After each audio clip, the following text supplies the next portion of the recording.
Capítulo 2. Educado pelos demônios. Depois de 2 anos, apareceu novamente ao velho Bengo o espírito mestre chamado Asbad, a 0 hora do dia 17 de setembro de 1989. Enquanto o sacerdote regedor Bengo se preparava para sair, o espírito mestre e conselheiro-chefe lhe disse: já é chegada a hora daquele que há de vir para fazer parte da grande sociedade secreta ocultista dos protocolos dos sábios de Sião. Ele vai começar como um iniciado dos seres iluminados do nosso grande príncipe da luz e nosso poderoso Rei Eterno. Crescerá como um ser iluminado, e será cuidado pelos espíritos. Ele virá com grande poder, e estará cheio dos espíritos desde o ventre de sua mãe, e terá que estar com seu compadre, Gabriel. Os primeiros dias ele deverá passar no isolamento, distante da sociedade comum e cega, pois será treinado e educado pelos espíritos acompanhantes, sob o comando do nosso grande general. Ele viverá na dimensão espiritual, porque será um bom canal, médium, dos espíritos. E aqui está a dieta dele: ele não deverá comer nenhum tipo de carne de animais, terá que ser vegetariano estrito. Porque ele será um canal para os espíritos realizarem a vontade do nosso grande Senhor Lúcifer, príncipe da verdadeira luz. Não poderá consumir álcool nem qualquer tipo de bebida que anuvie o raciocínio lógico, e isso desde o ventre. Deverá ter a mente muito aberta para facilitar a obra dos espíritos nele, porque será alguém diferente das pessoas normais da nossa sociedade. E antes de tudo isso, sua nora Joana terá que seguir as regras e as normas como vindas do grande médico. Ela não poderá comer nenhum tipo de carne animal, nem derivados, até que o filho saia do seu ventre. Não poderá quebrar nenhuma regra. Num dia como este virá ao mundo, e vocês o servirão como príncipe iluminado. Sim, meu senhor, assim como foi dito será feito, respondeu o velho Bengo Estevão. Alguns dias depois, Estevão foi à procura do compadre Gabriel para lhe transmitir as boas novas-vindas do grande trono da luz. Encontrarão-se numa manhã, depois de uma reunião na aldeia, pois o velho Gabriel tinha viajado para Malange a fim de cumprir uma missão tradicional da sua tribo. Eis o diálogo entre eles, na língua materna: Muazequele Jipange, bom dia, irmão, disse o velho Bengo. Xietu Azequele Panguia Mi sim, bom dia, meu irmão, respondeu o velho Gabriel. Esso atu Zedi Vissa Cangana Iesso, nós fomos abençoados pelo nosso Senhor, prosseguiu o velho Bengo. Já chegou o tempo da vinda do nosso pequeno príncipe, mas o espírito mestre me disse que ele estará sob seus cuidados, e teremos que cuidar dele longe da vista dos homens normais. Ele não comerá nenhum tipo de carne animal, será vegetariano estrito, porque servirá como um canal dos espíritos a fim de fazer perfeitamente a vontade do nosso Senhor e grande general da luz. Admirado, Gabriel perguntou: o que é que ele vai comer, afinal? O velho Manjanola era um grande caçador de animais selvagens e não falhava nunca na pontaria e em suas armadilhas. Sim, compadre, ele só comerá vegetais, respondeu Bengo. Não se preocupe, meu amigo, pois os espíritos cuidarão disso. Vamos somente cumprir nossa parte e o resto os espíritos farão, completou. Estevão Muondo chamou seu amado filho. Guilherme foi ao encontro dele. Filho, espero que você e sua jovem esposa cumpram as regras e as normas do grande médico, aquele que lhes abençoou com os remédios. Ele lhes dará outro filho e esse será o último, muito especial e abençoado. Vocês serão muito abençoados por intermédio dele. Mas espero que cumpram as regras sem falhar nenhuma. Para que o filho de vocês viva, vocês terão que obedecer às normas do grande médico. O velho Gabriel também contou tudo à esposa Luzia. Por sua vez, Luzia chamou a filha Joana e lhe disse: filha, você é muito abençoada, os deuses lhe darão mais um filho com Guilherme, e esse será o último. Mas para ele sobreviver terão que cumprir e obedecer fielmente às regras e às normas do grande médico. Depois de algum tempo, Joana começou a se sentir diferente. Sentia que algo estava se desenvolvendo em seu ventre. Ela disse: só espero que os deuses me ajudem a cumprir o pedido do grande médico da família. Finalmente, Joana estava grávida de novo, e era a gravidez mais esperada da família. Era eu que começava a me desenvolver no ventre da minha querida mãe. Depois de uma grande batalha pela sobrevivência entre milhões de espermatozoides, com a finalidade de fecundar o óvulo, finalmente tornei-me campeão da vida. Os cromossomos do jovem Guilherme e os cromossomos da jovem Joana se uniram. Então, transformei-me em um ser vivo, o novo e incrível processo de transformação que ocorre com todos os seres humanos. Enquanto me desenvolvia naquele local escuro e acolhedor, com clima suave adequado ao meu nível de vida, ocorria uma imensa guerra civil no país que viria a ser minha pátria-mãe. Os habitantes de Angola, país situado no oeste do continente africano, tinham saído de uma fase de grande escravatura brutal e racial, com duração de 5 séculos. Os governos têm muito amor ao poder. As duas pessoas chamadas de heróis tinham feito pactos para sacrifícios de muita gente no país. O direito residia na força, e a liberdade era uma ideia usada para escravizar os mais fracos. Não importava a morte das pessoas, porque para eles o fim justifica os meios. Essa guerra foi provocada com a intenção de diminuir a população mundial e para a implementação da nova ordem mundial a partir da ordem do caos. Essa guerra em meu amado país já tinha provocado muitas mortes de pessoas inocentes, bem como separações de famílias. Irmão massacrava irmão da mesma pátria, sem piedade. Foram tempos piores que os da escravatura.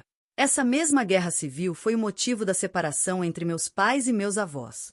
Mas essa separação era física somente, e fora provocada pelos espíritos, para que se cumprisse o que eles queriam que fosse feito. Mas eles estariam com o escolhido, para o guardar e proteger da influência do bem. Nada é tão distante neste mundo para um satanista dedicado. Essa guerra civil foi provocada pelas duas superpotências mundiais. Posso afirmar, de consciência tranquila, que após a Segunda Guerra Mundial as duas superpotências procuravam estender sua influência política e econômica, criando apoios diversificados aos movimentos de libertação nacional da República Popular de Angola, atual República de Angola, por meio de países da Organização do Atlântico Norte, OTAN, liderados pelos Estados Unidos da América. Por outro lado, pelo Pacto de Varsóvia, encabeçado pela ex-União das Repúblicas Socialistas Soviéticas. Na defesa dos interesses dessas superpotências, o governo angolano levou o país a desavenças internas graves, que dividiram e enfraqueceram as aspirações de independência no seio dos movimentos nacionalistas. Assim, a Frente Nacional de Libertação de Angola, FNLA, e a União Nacional para a Independência Total de Angola, UNITA, foram apoiadas pelos países ocidentais da Organização do Atlântico Norte, OTAN, liderados pelos Estados Unidos, e o Movimento Popular para a Libertação de Angola, MPLA, foi apoiado pela União das Repúblicas Socialistas Soviéticas, URSS. Eles trouxeram a guerra para onde não havia guerra, como sempre tem feito. Essa guerra tinha a intenção de sacrificar pessoas inocentes, devido a seus pactos ocultos com aquele que tem o poder de governar o mundo segundo a sua vontade e que não tem prazer em ver o ser humano vivo e feliz. Eles só cumpriram a regra da esquerda e da direita para um único propósito, que não importa o número de sacrifícios, porque quanto mais sangue de pessoas inocentes melhor será para o reino deles, o fim justifica os meios. Meus pais viajaram para a capital do meu país, Luanda, aquela que viria a ser minha cidade natal em Angola, enquanto ocorria guerra no mundo dos seres vivos e racionais, mas que não raciocinavam quanto ao porquê da guerrilha entre irmãos da mesma pátria, às vezes filhos da mesma mãe e do mesmo pai, influenciados pelos seus líderes, tornando-se, assim, inimigos. E eu, no ventre da minha mãe, estava sendo gerado e preparado, seguindo assim as regras postas pelo grande Criador da vida. Nutria-me do alimento que minha mamã consumia, pois meu desenvolvimento, crescimento e bem-estar físico, emocional e espiritual dependiam dela. Por isso é que a dieta dela era rica em sais minerais, vitaminas, proteínas e carboidratos de primeira mão. Também consumia sangue humano, como parte da dieta do grande médico, sem que soubesse. Minha avó preparava o sangue como se fosse suco de uvas vermelhas. Essa minha avó, fisicamente, estava na província do Uíge, mas viajava pelo teletransporte espiritual, uma forma de transporte dos espíritos usada pelos feiticeiros para se deslocarem. Os espíritos desejavam que, ao me alimentar do sangue humano, desenvolvesse um espírito sem afeto natural, um espírito frio e cruel para com o ser humano, e que me tornasse indiferente diante da dor e do sofrimento do homem. O processo parecia ser muito rápido, para eu já sair assim do ventre materno. O bairro Boa Vista era um bom lugar para se viver. Na época, era um local muito atraente aos olhos de quem visitava o lugar pela primeira vez. Tinha vista para o mar de águas azuis e montanhas cobertas de relva verde e pequenas árvores viçosas. A menos de 3 quilômetros desse belo lugar estava a grande metrópole de Angola. Era o orgulho do meu país. E a pouco mais de 2 quilômetros estava a casa da família real, o palácio do chefe de estado da nação angolana, no município das Ingombotas, atual município de Luanda, na província de Luanda. No dia 17 de setembro de 1990, eu nasci. Foi a realização de um sonho para minha querida mãe. As pessoas que estavam sempre presentes alegraram-se com meu nascimento. Tive o privilégio de nascer na família de uma das tribos mais respeitadas da África, e a mais respeitada e mais conhecida entre todas as tribos de Angola. Uma tribo de feiticeiros da magia negra. Nessa tribo o feitiço e a magia negra são questão de cultura, e não é problema sua manifestação pública. Estou me referindo à tribo dos Bakongo, plural. Eu me tornei um Mukongo, singular. Desde o ventre fui preparado para ter dois tipos de temperamento, fleumático e melancólico. Nasci com um espírito muito frio e escuro, sem afeto natural, e ao meu lado estavam os espíritos que tinham sido escolhidos para me guardar até a minha morte. No mesmo instante em que nasci, saiu um espírito para avisar meus avós de que o membro da família mais esperado havia nascido. Os espíritos são muito rápidos e não estão limitados no espaço e no tempo. Em fração de segundos meus avós souberam do meu nascimento, porque os espíritos lhes haviam comunicado. Houve uma grande festa naquele dia na família da qual eu era membro. Todos os que eram próximos dos meus avós e sabiam da promessa do grande general também festejaram meu nascimento. Meus avós, nesse tempo, estavam no Uíge, em Bengo, Cangola. E meus pais estavam em Luanda, onde eu tinha nascido. Meus avós escolheram o nome Gabriel como apropriado para mim. Sendo eu enviado do grande Senhor, o escolhido pelo grande príncipe da luz, Gabriel seria o nome adequado, porque para ele significa o enviado do grande Senhor da luz. Então os espíritos levaram essa informação a Luanda e persuadiram meus pais a me dar o nome do pai da minha mãe, meu avô Gabriel. E a guerra no país continuava sem trégua. 8 meses depois do meu nascimento, fiquei gravemente doente. Na época, meu pai tinha muito dinheiro, porque fora privilegiado pelos espíritos. Era um grande businessman, homem de negócios. E me levaram a muitos hospitais pediátricos de Luanda, como Georgina Machel, Américo Boa-Vida e a outras grandes e renomadas clínicas do país. Não havia causa aparente para minha doença ou diagnóstico que indicasse minha real condição. Era vontade dos espíritos que eu fosse para a província do Uíge, lá no Bengo Cangola, Alto Cauale, a fim de estar junto dos meus avós maternos, como havia sido dito pelo Espírito Mestre. Mas meu pai não queria me ver distante dele e temia a viagem por causa da guerra civil. Por isso é que ele não deixava que minha mãe e eu viajássemos para outra província. Luanda era o lugar mais seguro naquele momento. Mas porque eu estava gravemente doente, e em Luanda não havia cura para a doença que eu tinha, minha mãe, meu irmão Monteiro e eu finalmente viajamos rumo à província do Uíge, ao encontro dos meus avós.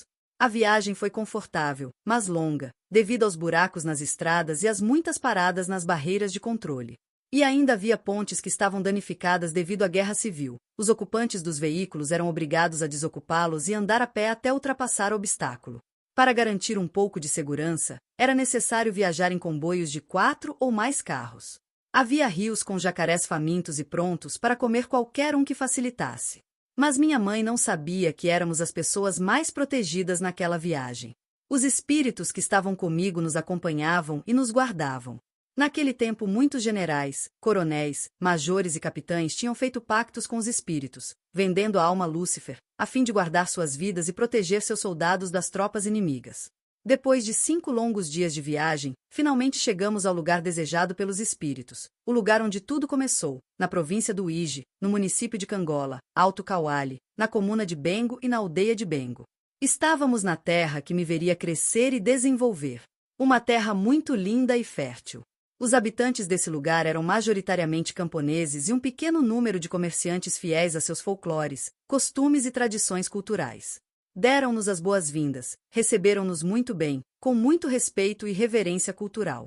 Na noite do dia 11 de junho de 1991, quando era 0h11, pontualmente, fui apresentado e consagrado no santuário satânico. Naquele mesmo momento a enfermidade que eu tinha foi curada, para que eu pudesse exercer a função que me fora designada antes da minha existência, da melhor forma possível.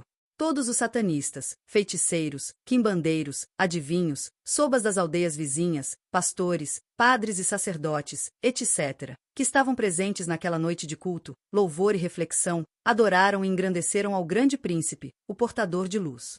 Sacrificaram 3 crianças ao soberano, como sinal de agradecimento pelo lindo presente. E meu avô Bengo, como regedor e sacerdote principal satânico, fez um discurso, dizendo: este mundo é nosso e está sob nosso domínio, do nosso soberano e supremo príncipe da luz, Lúcifer, a grande estrela que ilumina este nosso pequeno mundo, e que nos enviou o grande mensageiro com as boas novas de libertação mental e espiritual, falando que do meio de nós sairá uma estrela.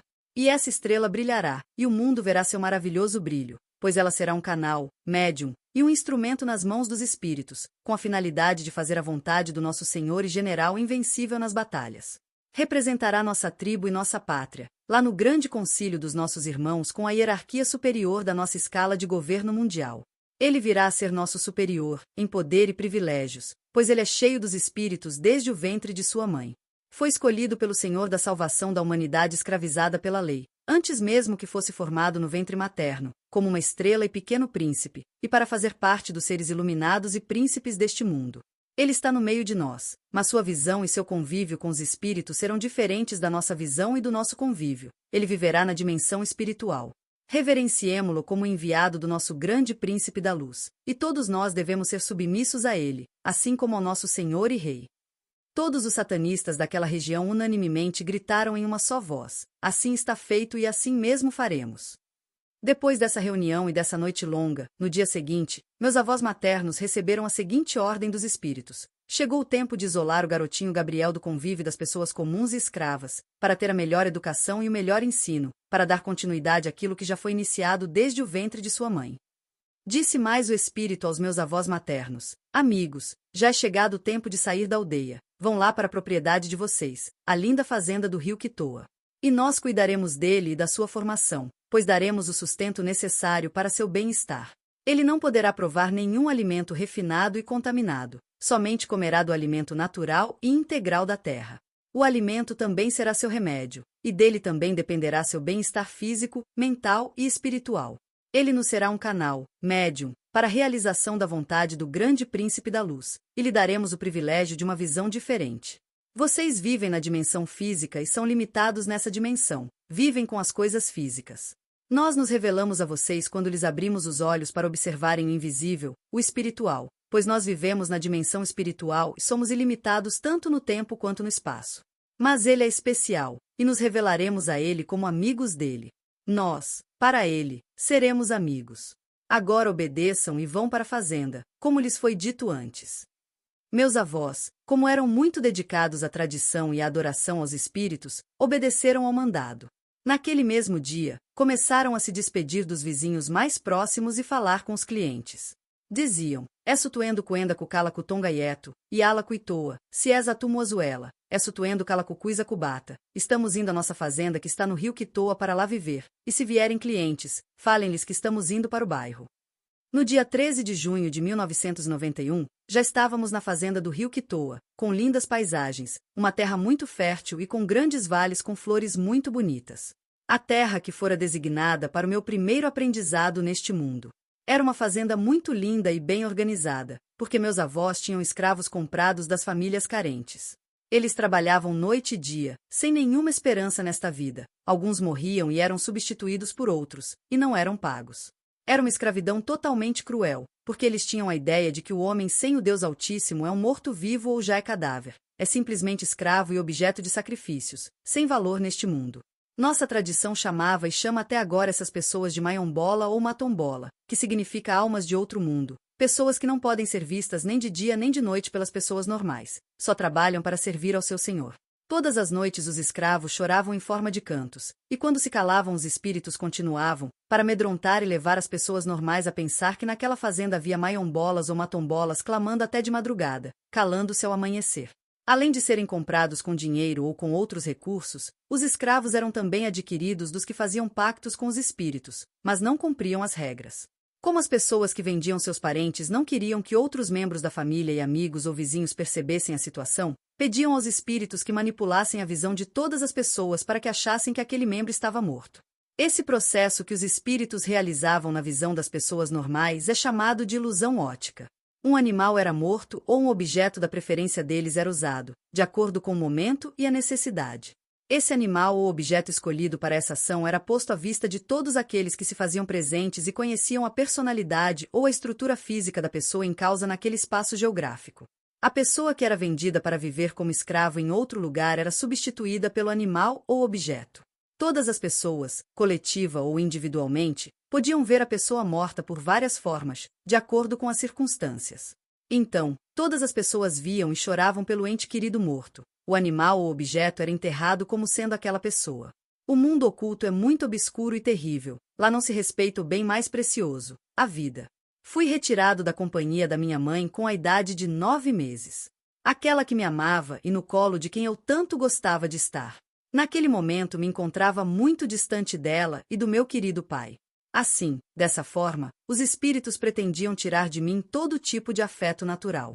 Eu estava totalmente desligado do convívio social, das pessoas que me amavam e de quem eu gostava, e das pessoas normais. Para eles, os espíritos, eu tinha que crescer e desenvolver um caráter muito frio e cruel. Fui o neto mais amado dos meus avós, tanto maternos quanto paternos, e era o mais honrado em estima diante deles. Estando nós na fazenda, meus avós ficavam maravilhados com a presença constante dos espíritos. Pois, antes de mim, eles estavam acostumados a clamar muito pela presença dos espíritos ou pela manifestação deles. Minha estada na casa deles fazia com que os espíritos convivessem conosco todos os dias e todas as noites. Na ausência dos meus avós, tanto de dia quanto de noite, os espíritos tomavam conta de mim. Eles estavam comigo 24 horas por dia, ou melhor, a cada segundo, não havendo um tempo sequer, por menor que fosse, sem a presença deles. Eles eram os meus melhores amigos e a melhor companhia para mim. Eles se transfiguravam em todo tipo de animal e em todo tipo de ser humano, com a finalidade de me animar e me fazer companhia, tudo segundo a vontade deles. Como uma folha em branco, pronta para ser escrita e gravadas as primeiras letras, assim foi a minha memória preparada para registrar as primeiras impressões, pelo fenômeno registro automático da memória, RAM. Os espíritos conheciam muito bem o conceito de que o que uma criança ouve e vê sobre determinado assunto é o que mais impressiona a personalidade e se incorpora a ela para sempre. Eles sabiam que a mente, a personalidade e o caráter são formados pelo que se ouve, vê, e pelo que se come e bebe. Eles sabiam que o processo de aprendizado depende dos registros diários de milhares de estímulos externos, visuais, auditivos, táteis, gustativos, auditivos, e internos, pensamentos, ansiedades, imaginações e reações emocionais, no lóbulo frontal e nas matrizes da memória humana. Ninguém neste mundo tem maior conhecimento do funcionamento da mente humana do que os espíritos. Eles estudam a mente humana há mais de 5.000 anos. Na memória de um computador, a pessoa escolhe o que deve entrar e o que não deve entrar, para ali ser registrado, mas, na memória humana, o registro não depende da vontade humana. Todas as imagens e informações captadas são registradas automaticamente. Por isso é que eu não tinha opção para escolher. Por essa razão eu tinha somente que reproduzir todas as informações que eu via e ouvia diariamente. Esses ensinos formavam minha personalidade e meu caráter. Como qualquer criança recém-nascida que vem ao mundo, e dependente dos seus antecedentes, assim nasci sem nenhuma opção de escolha, pronto para obedecer ao ritual deles. Pronto a ser usado como canal, médium, de sua vontade e como instrumento de seus desejos. Quando chegou o dia 17 de setembro de 1991, completei 1 ano de vida. Meus avós, em companhia dos espíritos, meus melhores amigos, companheiros e educadores, festejaram meu primeiro aniversário. Nesse mesmo dia fomos visitados por uma entidade superior para confirmar minha existência. A luz dele era como a do sol. Era muito majestoso, formoso, com cabelos brilhantes e brancos, com uma estrutura muito diferente da dos espíritos acompanhantes. Era uma beleza inexplicável. E todos os que estavam presentes o reverenciaram. A entidade disse: aqui está mais uma estrela a crescer e a se desenvolver, para o engrandecimento do nosso grande reino. Cuidem dele como se cuida de uma flor, pois me será um príncipe brilhante. Depois de ter dito isso, a luz desapareceu. Fui educado com as palavras que ouvia dos espíritos. Você é um Deus, um ser eterno, você é um príncipe da luz. E os homens, os mortos-vivos, são nossos escravos e vivem para nos servir dia e noite. Nós vivemos diante de uma batalha já ganha pelo nosso grande general. Ele nunca perdeu uma batalha. Ele é o verdadeiro Filho de Deus, o grande príncipe da luz chamado Lúcifer, a grande estrela da manhã e o verdadeiro portador de luz, aquele que escolheu você para ser um filho e um príncipe. Ele é o seu verdadeiro pai, que lhe deu a vida que agora tem. Eles se transfiguravam em crianças da minha idade. E algumas vezes, como animais, passeávamos na linda fazenda do rio Quitoa, na bela paisagem sem fim. Mas nossas brincadeiras eram somente más. Eram assim, entre os espíritos, transfigurados em crianças, alguns deles pegavam facas e cortavam a garganta de outras crianças. Várias brincadeiras más, cheias de mensagens subliminares, só para eu entender e um dia fazer o mesmo. Ouvia e observava todos os gestos que eles faziam, e entendia todas as mensagens subliminares que eles queriam me transmitir naquelas pequenas brincadeiras de maldade, crueldade, forçosas e injustas. Eu via aquilo como algo engraçado, e os que estavam ao meu lado me diziam: esse será o seu trabalho, filho. Os mortos-vivos estão contaminados e não merecem viver como nós, porque somos deuses e imortais. Queremos criar um novo reino aqui e precisamos diminuir a massa popular dos mortos-vivos para governarmos bem e melhor. Nossa luta é contaminar os vivos e torná-los nossos escravos, e depois os sacrificarmos ao grande príncipe da luz. Essa será a sua missão e nós lhe daremos poder suficiente para que a cumpra com sucesso. A melhor forma de escravizar o ser humano é conhecer sua mente, saber o que come, o que bebe, o que vê, o que toca e ouve, e o que ele mais gosta ou ama, e o medo dele. Você só conhecerá a fraqueza do seu adversário quando souber o que ele pensa, porque pensa, como pensa, onde pensa. Você nunca deve negar uma teoria sem saber por que outro a defende. Nunca deve ser como um simples papagaio que só repete a informação de outrem. Os deuses pensam antes de agir e agem depois de pensar. Você nunca deve agir porque os outros agiram. Nunca deve fazer alguma coisa sem saber por que se deve fazer. Os deuses usam o raciocínio lógico para vencer suas batalhas e influenciam os mortos-vivos a agir pela emoção e sem pensar. Essa batalha é jurídica e nossa vitória consiste em usar os meios disponíveis para a persuasão mental e espiritual. Meios invisíveis como o hipnotismo mental e espiritual, para criar na mente o êxtase ou a fantasia espiritual e emocional. Exorcismo espiritual para manipular os mortos-vivos. São armas rápidas e inteligentes para se obter a vitória sem que o inimigo saiba. Nunca se deve ensinar os mortos-vivos a pensar e usar a lógica, mas a repetir e reproduzir informação. O homem, por natureza, é o único ser criado com razão pelo grande Criador do universo, por isso é que ele pensa. Mas, para que ele não use a razão para escolher o lado errado dessa batalha e guerrear contra nós, os deuses usam o fanatismo cego, a fé cega e as convicções cegas, como convicção religiosa, cultural, filosófica, política, econômica, científica e tecnológica, a fim de controlar a mente e escravizar. Você deve usar o medo do coração natural do homem para lhe destruir a fé. Você não deve nunca dar a conhecer aos mortos-vivos a verdade absoluta, porque a verdade absoluta é uma arma muito perigosa e mortífera, e deve ser sua maior inimiga. A maior necessidade do coração humano é a verdade absoluta. Você deve conhecê-la na teoria, mas não deve praticá-la. Ela será sua inimiga enquanto você viver. Mas a verdade relativa é nossa arma a ser usada para a destruição dos nossos inimigos que usam a verdade absoluta. Você deverá ensinar somente a verdade relativa. A melhor forma de vencer o inimigo é procurar sua fraqueza e seus defeitos. E aproveitar essa fraqueza para vencer. Se assim fizer, você terá êxito na caminhada e como um Deus viverá muito tempo de vida. Nós e o grande príncipe da luz, o verdadeiro Filho de Deus, o amamos e estaremos sempre ao seu redor. Eles repetiam várias vezes as mesmas palavras, os mesmos ensinos, os mesmos gestos, as mesmas brincadeiras para que eu pudesse memorizar tudo e me identificar com aquilo. Meu avô Bengo, o regedor das aldeias e conselheiro dos Sobas, sacerdote dos rituais no santuário oculto, visitava-me e sempre dizia: você nasceu para crescer e ser grande, e será maior que eu, meu lindo filho.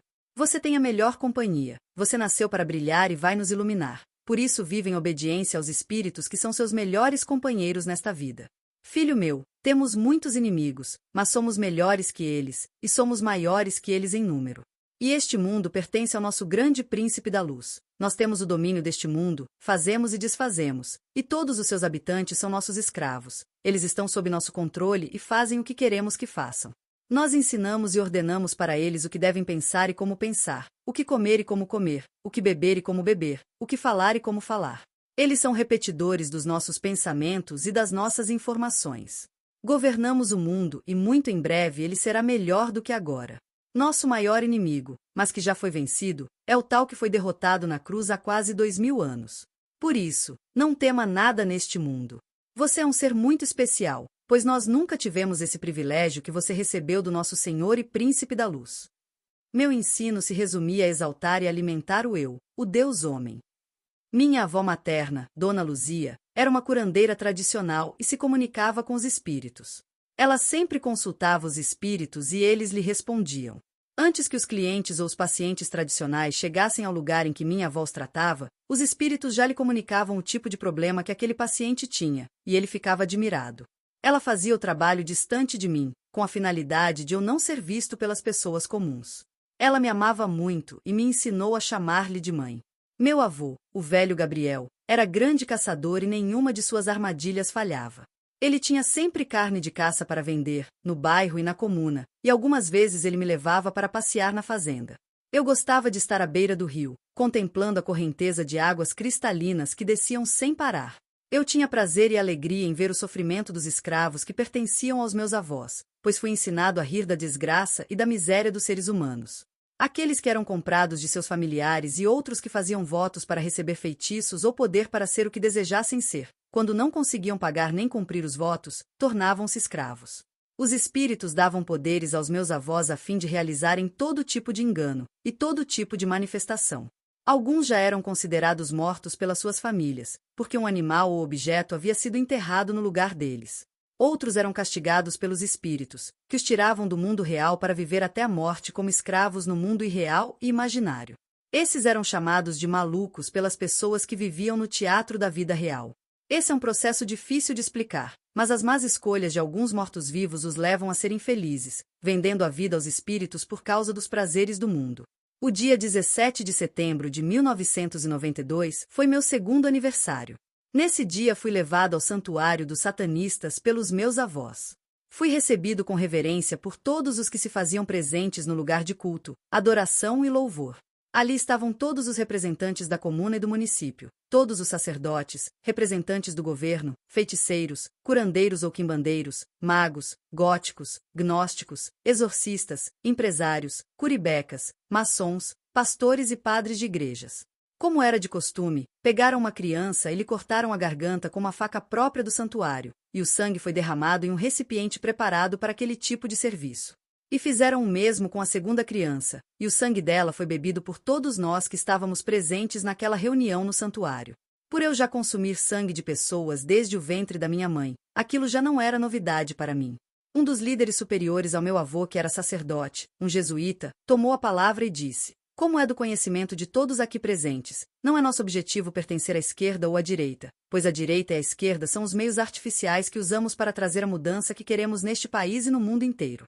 Os extremos políticos de esquerda e direita são os elementos vitais para o processo da mudança controlada por nós mesmos. Este país, mais uma vez, derramará muito sangue, e isso é agradável ao nosso reino e ao nosso grande general e príncipe da luz. Porque, quanto mais pessoas morrerem inocentes ou culpadas, será melhor para alcançarmos nossos objetivos almejados. Diante dessa guerra sangrenta, de irmãos contra irmãos, nós sairemos vencedores no fim de tudo. Essa guerra tem como propósito diminuir a massa popular para facilitar a implementação da nossa lei neste país, pois somos os primeiros que, já desde a antiguidade, lançamos ao povo em todo o mundo e em todas as eras as palavras liberdade, igualdade, fraternidade, justiça. Palavras repetidas várias vezes pelos papagaios inconscientes e escravos do nosso sistema de governança. A liberdade é uma ideia, a igualdade não existe entre os seres humanos, e o direito deve residir na força. Muitos que aqui estão irão perder alguns parentes ou familiares, mas lembrem-se de que o fim justifica os meios. As guerras, crises, epidemias e a fome são os meios que usamos para proclamar nossas leis, com a finalidade de alcançar nossos objetivos. Protejam as famílias mais próximas de vocês. Queremos mais sofrimento e mais derramamento de sangue, e que a massa popular morra de fome se a bala da arma de fogo não lhes atingir, e que os outros morram de epidemias, e saibam que a fome é a pior epidemia ou doença que existe neste mundo. Queremos transformar a vida dos seguidores daquele que morreu e vive em um inferno cheio de miséria, de dor e sofrimento, a fim de blasfemarem seu líder por causa do sofrimento, e em suas fraquezas iremos exterminá-los e extinguir da face da terra todos os seguidores do homem da cruz. Viva a nossa vitória, e vamos rumo a uma nova era de aquários sem peixes. Depois do grande discurso, louvamos os espíritos pelas vitórias vindas por intermédio deles e do grande general e príncipe da luz, e voltamos para casa. No dia seguinte, recebemos a irmã da minha mãe, minha tia chamada F. Ela estava disposta a fazer um pacto com o objetivo de ter muito dinheiro e ser rica. Ela queria o pacto de longo prazo, pacto típico de Angola. Os espíritos riram da decisão dela e perguntaram-lhe várias vezes: "Essa é a sua decisão? É isso mesmo que você quer?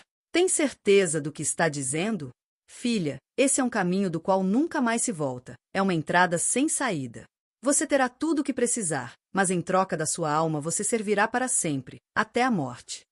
Os espíritos falavam com minha tia por intermédio da minha avó, que era médium e se comunicava com eles. O tempo foi passando e eu crescia no temor dos espíritos como um bom soldado preparado para uma grande batalha física, mental e espiritual nos lugares celestiais. Estava sendo educado fora do sistema dos pactos normais e das categorias ou níveis normais de Angola. Eles estavam me preparando como um iniciado dos seres iluminados. Meus espíritos estavam sempre comigo, a qualquer tempo do dia e da noite. Brincavam comigo e levavam-me ao rio, e alguns deles faziam-se de vítimas afogando-se nas águas. Eu e os outros que estavam ao meu lado ríamos diante da cena. Eles me diziam: nunca tenha remorso por não fazer o bem a algum ser humano, a não ser para glorificar o nome do nosso grande príncipe da luz. E nunca tenha medo de nada neste mundo, o mundo é nosso e pertence a nós, e podemos fazer o que queremos. Você é um pequeno príncipe e uma pequena estrela, escolhido para brilhar e ser grande. Nós estamos com você e sempre estaremos ao seu lado, para dar-lhe tudo o que for necessário. Não tema, filho nosso, e nunca ame a ninguém e nunca faça o bem a ninguém, a não ser quando dissermos que o faça para a honra e glória do grande general e supremo iluminado. Pois o amor é a arma dos fracos e nós somos fortes, por isso usamos o mal para ser cada vez mais fortes. A bondade é a ação dos escravos sem esperança, e a verdade é caminho que leva à perdição. Nunca procure o amor, nunca procure praticar a bondade e nunca procure dizer a verdade, para que você não seja um escravo e caminhe pelas trevas da perdição. Você é um Deus, um ser imortal. Você nunca morrerá se for fiel a nós e à grande estrela da alva. Filho, nós estamos numa grande batalha, mas você nunca deu ouvidos a eles, os crentes fiéis ao Criador e aquele que foi morto na cruz, o homem da cruz. Eles são os nossos piores inimigos e inimigos seus também. É contra esses que você terá que lutar. Eles são os destruidores deste mundo e do nosso governo. Eles têm uma lei que escraviza a mente humana e torna todos os guardadores dessa lei escravos sem liberdade de fazer o que desejam fazer. Os seguidores daquele que foi derrotado na cruz, os que são chamados crentes fiéis, a eles você nunca deve dar atenção. Eles são muito perigosos, são como epidemia contagiosa. Neste tempo eu já tinha perdido todo o afeto da minha mãe biológica. Nos primeiros dias, logo que chegamos à fazenda, como uma criança indefesa eu chorava pela minha mãe, sentia muita falta dela, mas os espíritos às vezes transfiguravam a imagem dela como uma escrava que não me queria nem me amava. Mas eles diziam que me amavam e que queriam tudo de bom para mim. Embora minha avó fosse a melhor pessoa com quem eu pudesse ficar, também não podia amá-la porque ela era igualmente indigna de ser amada, diziam os anjos caídos. Eu tinha que amá-los de todo o coração e com toda a minha força, todo o meu ser. E amar mais ainda o grande príncipe da luz, aquele que, me diziam, tem o mundo em suas mãos, a fonte de toda a luz que ilumina o mundo dos sábios de Sião. Eu ficava mais em companhia dos espíritos do que com meus avós, porque ficava com eles 24 horas do dia. Com o passar do tempo, ouvia sempre as mesmas palavras, repetidas várias vezes, já que o ser humano é aquilo que lhe é ensinado, e seu caráter é formado por aquilo que vê, ouve, come e bebe. Somos transformados pelo modelo que fomos ensinados a seguir. Passei a ser semelhante aos espíritos em tudo o que fazia. Por fim, perdi todo tipo de afeto para com todo o ser humano. Sem o afeto natural nem o remorso natural, tornei-me um garoto pior que um assassino e pior que um psicopata, com espírito de rebelião contra o reino do homem da cruz, sem sentir a dor e o sofrimento alheio. Passei a odiar de todo o meu coração o homem da cruz, como fui ensinado pelos demônios, e desejar matar seus aliados e seguidores, mas primeiro devia procurar destruir a fé deles por meio da dor e do sofrimento, antes de assassiná-los. Frente ao mesmo estímulo e ao mesmo ensinamento, minha memória inconscientemente foi obrigada à psicoadaptação, fenômeno que afetou minha vida e minha história. Como esse fenômeno consiste na supressão da capacidade humana de sentir prazer ou dor frente à exposição do mesmo estímulo, cada vez que os estímulos se repetem ao longo da vida, a pessoa psicoadaptada se habitua a isso, e assim diminui inconscientemente a emoção que ela sente. A repetição da mesma história, ouvir as mesmas palavras, ver as mesmas pessoas, praticar os mesmos atos faz com que a emoção humana psicoadapte-se e perca a capacidade de reação, e com o decorrer do tempo a pessoa fica insensível a tudo que faz e vê. Assim aconteceu comigo, sem outra opção de escolha e como uma criança indefesa. Os espíritos demônios eram especialistas na didática e na pedagogia, e sabiam que a melhor forma de transformar alguém, de memorizar o conhecimento ao longo da sua história de vida era a repetição da mesma informação, o mesmo conhecimento, o mesmo estímulo, a mesma forma de fazer as coisas. A vida para mim foi muito cruel, pois eu tinha que procurar prazer na dor, no sofrimento e na morte de pessoas inocentes. É muito fácil contar a história, difícil foi vivê-la. Todas as noites eu ouvia e via, como era comum, os escravos chorando ou trabalhando sem parar na grande fazenda do meu avô materno, o velho Gabriel, o grande caçador do bairro. E de tanto ver o sofrimento daquelas pessoas eu me adaptei àquilo, e comecei a pensar que elas eram escravas e não tinham valor nenhum neste mundo. Meus avós me amavam muito, e me chamavam de anjinho da sorte, porque minha presença na casa deles fazia com que os espíritos se manifestassem mais e viessem mais clientes à procura de remédios e curas tradicionais. Lá no bairro minha avó se tornou uma curandeira famosa. A guerra civil em Angola foi se intensificando cada vez mais, e as aldeias e os bairros das zonas rurais estavam sendo destruídos, muitas pessoas morrendo. Meu avô, o velho Estevão Muondo, mais conhecido por Regedor Bengo, recebia poder dos espíritos e, assim, cuidava do seu povo. Quando os soldados chegavam para saquear, destruir e matar, ele pedia a proteção dos espíritos, e os soldados, quando chegavam ao bairro, viam que aquele era um local abandonado e que cheirava mal. Eles fugiam rapidamente. Nessa época da Guerra Civil, muitos capitães, majores, coronéis e generais, dos dois lados do conflito, faziam pactos com os espíritos com a ajuda de pessoas como a minha avó. Ela recebia muitos homens que vendiam a alma aos espíritos, com a finalidade de ser guerrilheiros reconhecidos, temidos, assassinos e protegidos dos inimigos. Essa guerra civil fez com que minha avó tivesse mais clientes e mais escravos, e também ajudou a cumprir a meta diária de sacrifícios humanos. Para que se cumpra a regra da direita e da esquerda, as pessoas recolhidas pelos soldados da direita para serem treinadas a fim de se tornar soldados eram postas em fila, e onde caísse a sorte elas ficavam naquele lado. A guerra civil, as doenças, as crises econômicas são jogos usados para sacrifícios de sangue de pessoas inocentes, para diminuir a população mundial. Quanto à minha dieta, os espíritos eram muito rigorosos. Diziam sempre: você é filho dos nobres, pequeno rei e príncipe dos seres iluminados. Então, você tem que aprender o que comer, como comer, onde comer e por que comer. Seu alimento deve ser o seu remédio. Seu alimento deve ser somente a base daquilo que é natural e puro, sem substâncias artificiais nem tóxicas, porque isso é um veneno para o organismo humano. Cada órgão do seu corpo requer sua parte de nutrição. Você é composto por trilhões de células e cada célula requer sua parte de nutrição. Como príncipe iluminado e filho dos nobres, terá que aprender a ter domínio de tudo que você come. Tem que aprender a comer no seu devido tempo, alimentar-se para atender às necessidades biológicas do corpo. Alimentar-se no tempo certo, na hora certa, comer cuidadosamente, sem pressa de nada e mastigar bem o alimento, porque dentro de você não há órgão tão forte como os dentes. Você nunca deve se alimentar do alimento dos escravos, nunca deve se juntar a eles, comer como eles comem e beber como eles bebem. Você não deve comer proteínas nem vitaminas de segunda mão ou de segunda categoria. Os animais comem alimentos envenenados pelos seus irmãos do outro lado do mundo, irmãos que em breve você irá conhecer e com quem trabalhará junto. Eles têm que comer alimento envenenado e poluído, para que não tenham forças mentais nem espirituais para resistir ao nosso propósito e às nossas leis estabelecidas. Você tem que se habituar a comer somente aquilo que seu organismo requer, sem exceder nada, porque se comer em excesso, ainda que seja boa comida, ela irá apodrecer no organismo, fazendo com que você perca força moral e espiritual, além da capacidade de se comunicar conosco. Seu alimento deve ser bem combinado e bem digerido, para que você seja um bom instrumento em nossas mãos. Filho, você tem que ter muito cuidado com o que come e bebe. Nós estaremos sempre ao seu lado para suprir todas as suas necessidades. Para você, que é um Deus, haverá somente 3 refeições ao dia, e a última deve ser somente à base de frutas e comida antes do pôr do sol. Já os cadáveres e mortos-vivos, que são nossos escravos, devem ser também escravos do apetite não controlado, em todos os aspectos da vida, a fim de que continuem a nos servir como nós desejamos. Quanto mais escravos dos desejos insaciáveis eles forem, melhor será para o nosso bem-estar. Eles não terão poder de saber que são escravos e não terão noção da nossa existência. Mas você é um pequeno rei e príncipe do grande general, e está sendo preparado com a finalidade de lutar contra os vivos, pessoas que têm Jesus Cristo como Senhor da vida e seu Salvador pessoal, e contra aquele que foi derrotado na cruz, e contra o ser humano escravo das suas convicções. Nenhuma outra coisa escraviza mais o homem do que suas próprias convicções, tradições e seus costumes. Você é uma flor escolhida entre os espinhos e um lírio tirado do meio de um vale desconhecido, para propagar seu bom perfume e atrair muitos para nosso redil, para glorificar nosso Senhor e grande príncipe da luz. Então, você deve viver como um Deus na terra. Eu ouvia sempre isso, todos os dias, e me deleitava nas palavras dos espíritos, e como uma criancinha obediente sua ama, tinha prazer em fazer o que eles pediam. Isso porque eu achava que eles me amavam muito e se importavam comigo, e só queriam meu bem-estar.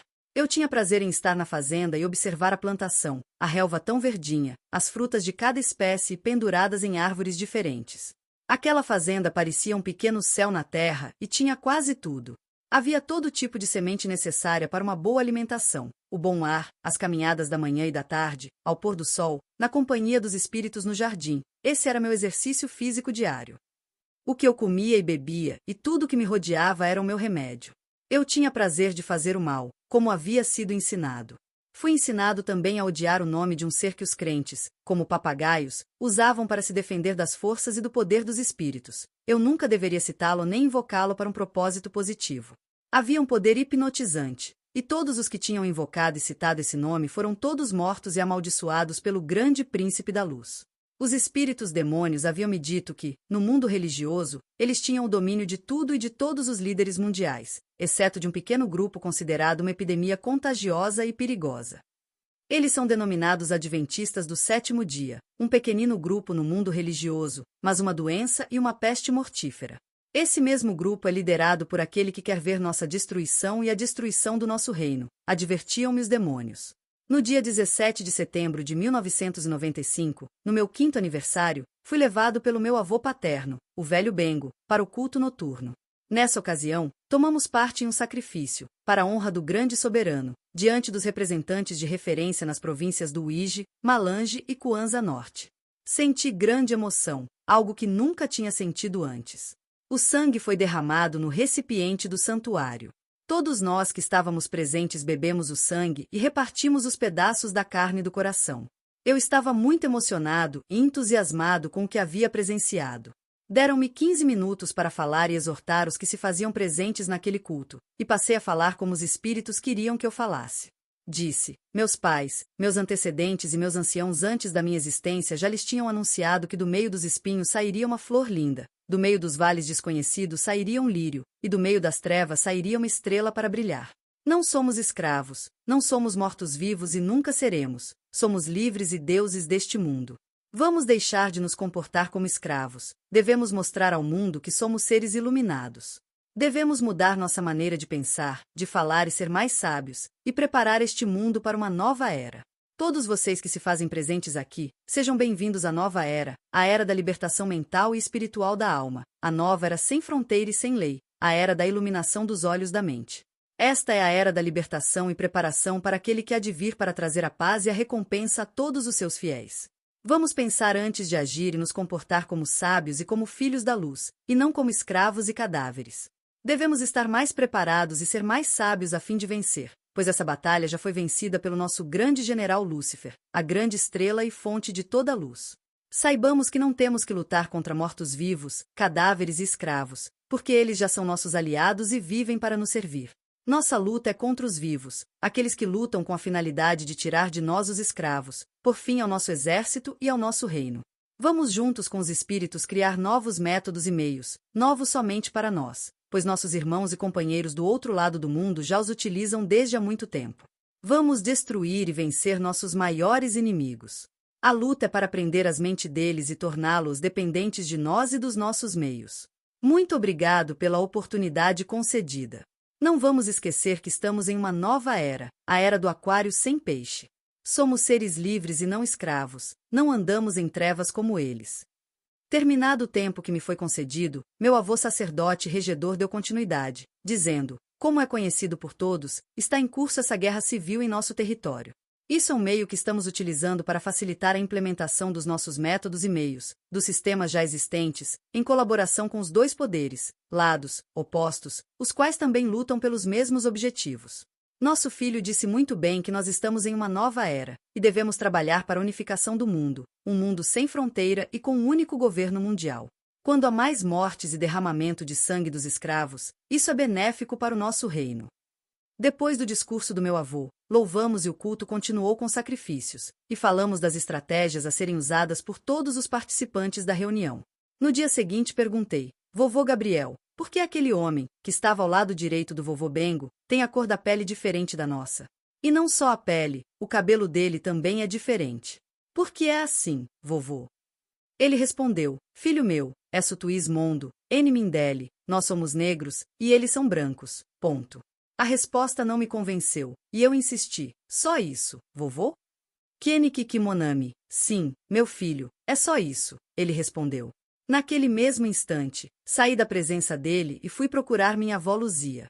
Aproximei-me dela com toda a cortesia e perguntei: vovó Luzia, quem são os Mindeles?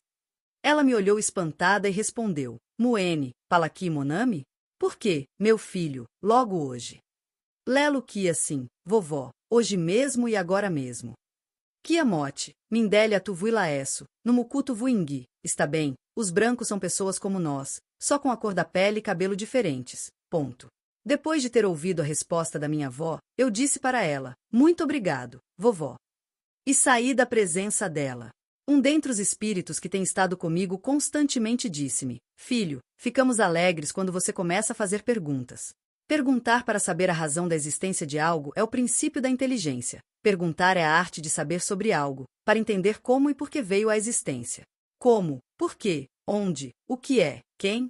Esses questionamentos devem fazer parte do seu dia a dia, e nós teremos o prazer de lhe responder, filho. Nunca desista dos seus objetivos. Os deuses nunca desistem daquilo que desejam alcançar. Nós nunca desistimos de você e nunca desistiremos de estar ao seu lado, para você cumprir seus deveres. Muito bem, meu filho, logo você saberá o que deseja, e saberá muito mais ainda. Seja bem-vindo ao mundo do saber mais. Fiquei quieto, ouvindo com muita atenção como sempre, pois sabia que eles me dariam as respostas certas. Esperei o momento deles, o tempo certo deles.